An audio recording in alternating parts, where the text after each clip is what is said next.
It's Dude, been a year. what's going on, man? Today we are with Mitch, Mitch with JobNimbus. JobNimbus, baby. This is the Roofers Podcast Experience. We are here at RoofCON number 7, 2026. And I am Richie Rossouw of Thunder Media. We're the ones who set up these podcasts, do the production side of things, but we're here on the Roofers Helper podcast and really excited to have you back again. Thanks, man. It's good to be So it's been almost 12 months. Yeah. Tell me what has changed since the last time in this market that has changed in the In past this year. market, Yep. this market's been interesting, right? Because overall it's down a little bit, right? So what we are kind of seeing within the industry right now across our user base, the JobNimbus, is kind of this shift from a lot of people just focusing on insurance, right? Or they're just focusing on retail. Where we're working right now is of course we are always trying to understand where the market's going. How can we best help our Yep. customer base, right? Our partners. And so with that, we're seeing a lot of companies start to diversify their offerings, right? More retail, more service and maintenance programs, right? More repairs, right? Whatever you can do to help kind of push those margins, push that revenue in that direction, because you got to make up that 30%. So when you say it's down, what's the main reason for I that? think there's a couple things. I think one, people are a little skittish about the economy, right? Two, storms are down, right? Unless you were in Missouri, Why do you think that is? why do I think Is it storms were an down? unlucky year? Yeah, man, that's the name of the game when you get into insurance. That's why it's important again to diversify.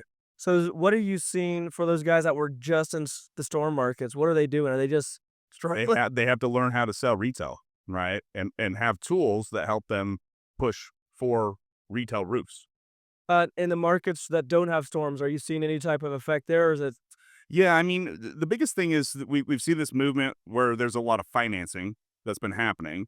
Well, rates haven't really dropped. The economy hasn't done what people wanted it to do. I think that's going to change this year, by the way. I think from what we can predict on our side of things, we expect a big bounce back year, right? And so overall, there's nothing you can do when it comes to Mother Nature and the storms, right? You can be prepared for it. But as a business, right, that's where you can diversify your offerings and be better prepared, right? Because if I have a better predictable model around revenue, which is retail, right? Because we can do marketing, we can offer financing, we can offer proposals that get us there. We can maybe offer like a service and maintenance program, right? And then when a storm comes in, it's all gravy. so I'm hearing a lot of that at this conference, the service and maintenance. People aren't buying new roofs, so how do you keep your potential customer base engaged? Yeah, Talk to me about that. we live in a world that's demand, right? And a lot of this stuff is going to serve. Software is now a service. Where if you were talking 10, 15 years ago, a lot of people were just going getting a custom built Lots of software. theory, Yeah, downloaded it, yeah. yeah, buy it, download it, and that's going to be your system forever. With kind of the service model coming in, I think one, just the way that we have changed as consumers is I've got my roof. This is my house. This is my biggest asset, right? I want to make sure that that's always taken care of. This is my guy. So every year, let's have an inspection, especially if you're somewhere like Dallas, right? Or Florida, you're constantly worrying about your roof, right? To offer that sort of maintenance program, it just makes you feel safe as a consumer. And so how we help with that, right? Or what you should be doing in what we would consider our opinion, is automating as much as possible when it comes to that communication, right? Every year when that time comes up, whatever system you have should be communicating to the homeowner, hey, it's time for our annual inspection, right? And Are they that paying for that inspection, or are you just offering that in exchange for them being in typically the it's like a system? service, right? So Okay. you redo my you replace my roof, you offered a maintenance program, and so I sign up for that. I pay for that, whatever it is, monthly or just all up front. And now every year or anytime there's a storm that comes through, guess what? I got my roofer that's already there checking it out. Love that. You mentioned a lot of these companies struggling, and you mentioned having the services, the variety there, but what's happening inside of these companies and the teams that you're seeing? Yeah, man, it's all about culture at that point, right? Because if you're on a sinking ship and you're doing nothing to repair that ship, just like if I have a bad roof and we're doing nothing to do it, then my house is ruined, right? So same thing. Internally, it's the teams that are really well coached, right, and prepared for that type of stuff.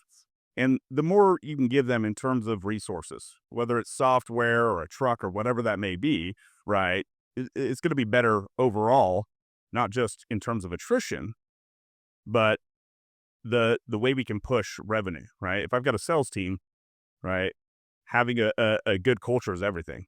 Do you think that as customers, I'm sorry, as contractors, uh, kind of cut the fat out of their company because out of just necessity? Yeah, anytime there's a downturn in the economy, right? And I'm no economist by any means, True.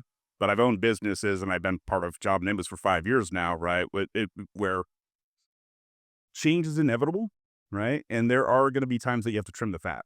But those that get ahead of it and trim the fat in places where it's like, okay, maybe we got into this specific industry that doesn't really match our strategic advantages, it's time to make a change. That may mean trimming the fat, or it may just be let's move that fat to muscle, right? Maybe we can shift people to now go after these different revenue models, such as service and maintenance, or retail, or commercial, whatever it may be.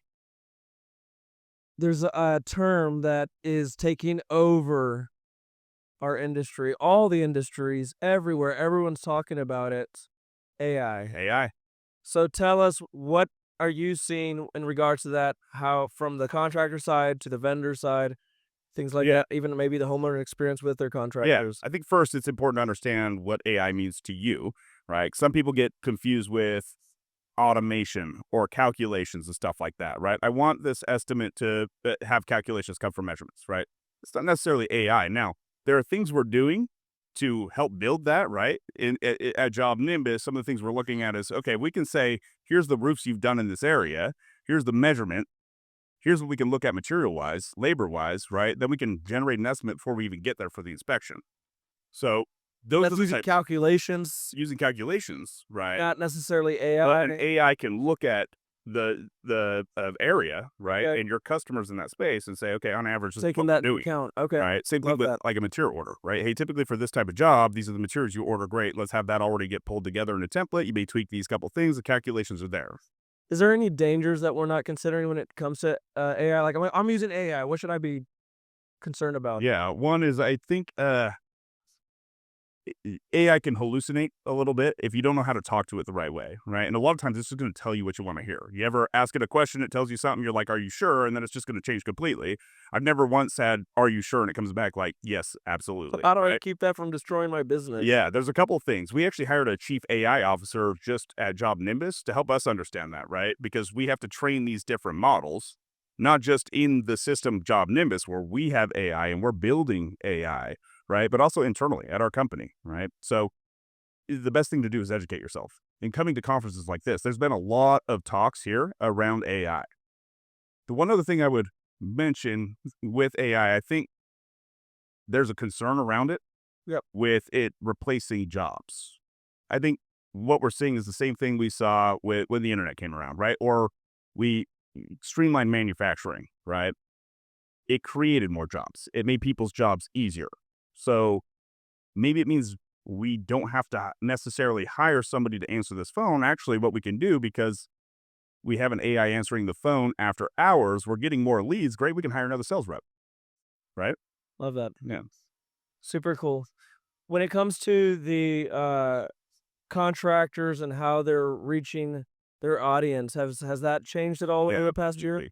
Absolutely. I mean, one, we're dealing with a kind of change in just the cellular networks overall with the call gating, right?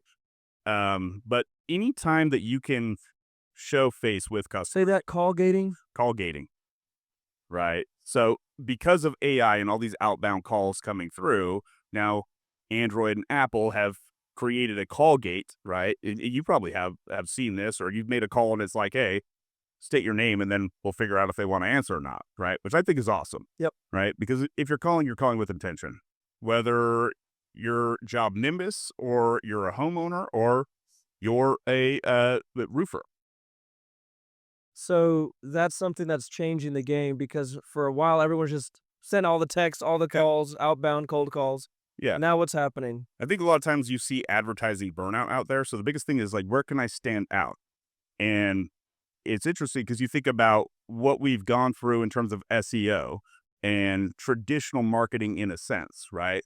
Well, what we're seeing is more people are just going to AI to search things out. And so people now have to prep their websites. It's going to look through Google, it's going to look through the reviews, but it's also looking for certain things like, how are you with the Better Business Bureau, right? Let's cross reference Yelp, right? Let's see how you're doing on Facebook.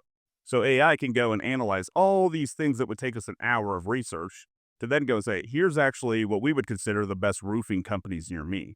So if I'm a business owner today, I'm not just looking at my Google ad spend or my SEO. I've also got to start thinking about how do we show up at ChatGPT or Grok or whatever it is, right? It's crazy It time. is crazy.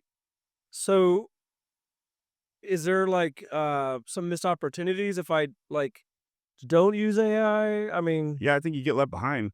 I really? mean, there's companies that I've talked to, legacy roofing companies that lived off the phone book, and they went Yep. from being the third largest roofing company in Florida to just it's me and my sister, right? Just because they didn't Just adopt because, internet. yeah, just because they didn't adapt for that, right? They were saying no, we've always been this guy on the front of the yellow pages, and 15 years later, it's like, where are we at now? So I think it's the same thing we have to prepare for, right? If you didn't get in on the .com piece, if you didn't market through Google or Facebook or whatever that may be, we've now got to prepare for the next stage of this, which is going to be AI. That's crazy. It'll be interesting to see where it goes, because I wonder if it is going to turn into something where like you can advertise through AI, but then the question is like, what does that do to the integrity of your AI?